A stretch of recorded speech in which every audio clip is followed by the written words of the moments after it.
Hi and welcome to my podcast, Film Talk. This is episode 5. I will be talking about Elvis, the film which I just went to go see. And first of all, I want to start off by saying it is amazing.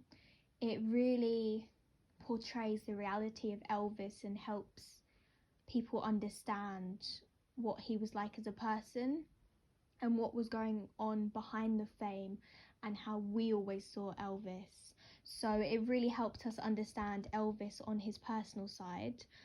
The camera angles and views of the film were really well done and used. There were a lot of angles where the camera was upwards, facing downwards towards Elvis, and I felt that really portrayed a sense of power, but the power which brought the fame to Elvis was caused by his surroundings. So it kind of feels like you're above Elvis. So what brought him to the fame was the people around him, the people working with him, and like where he was performing that brought him to his situations. And I feel if they used a lower angle to present him a lot, then that would show Elvis as the one that created most of that. So that's why I think it was a good idea that they used a very high camera angle to show that it was Elvis's surroundings that really helped him get to where he was. There were a few things in the music. So for me personally, I didn't really like the remixes in some of the songs that were used in the film. So with the song Hound Dog, there has been a remix that involves Doja Cat, where she has remixed it and added her own style to it. I felt like I understand why they did this, so that the film could fit more into this generation and the modern ways of music and how we see it now, to really help people want to watch it and fit in this generation. But I do believe that if you were older and you were watching the film, it kind of ruins that old familiar sense of the music, especially because it was showing scenes back in the 60s of the towns whilst this remix music was playing.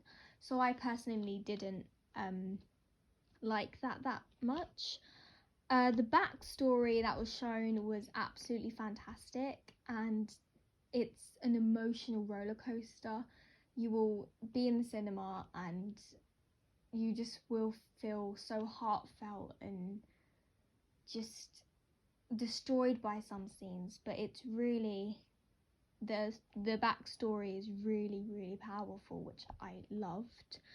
The lyrics and meanings in the songs. So with this film and the backstory, it really shows what songs Elvis chose to sing and what songs he did.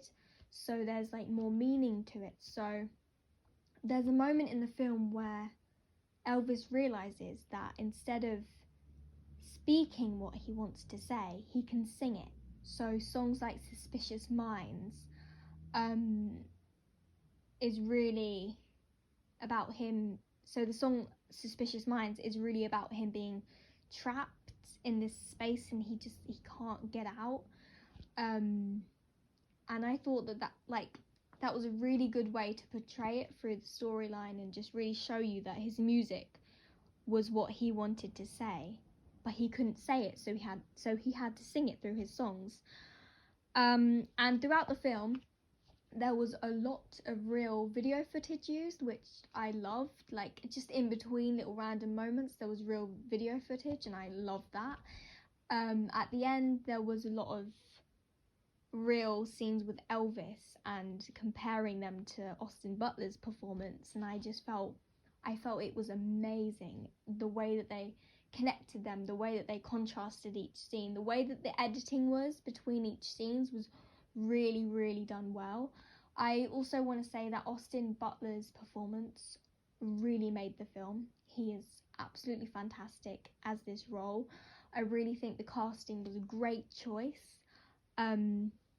because he not only sings like Elvis or talks like Elvis, but he has that chemistry towards Elvis, and it really shows on screen that he can connect to Elvis emotionally and just show it.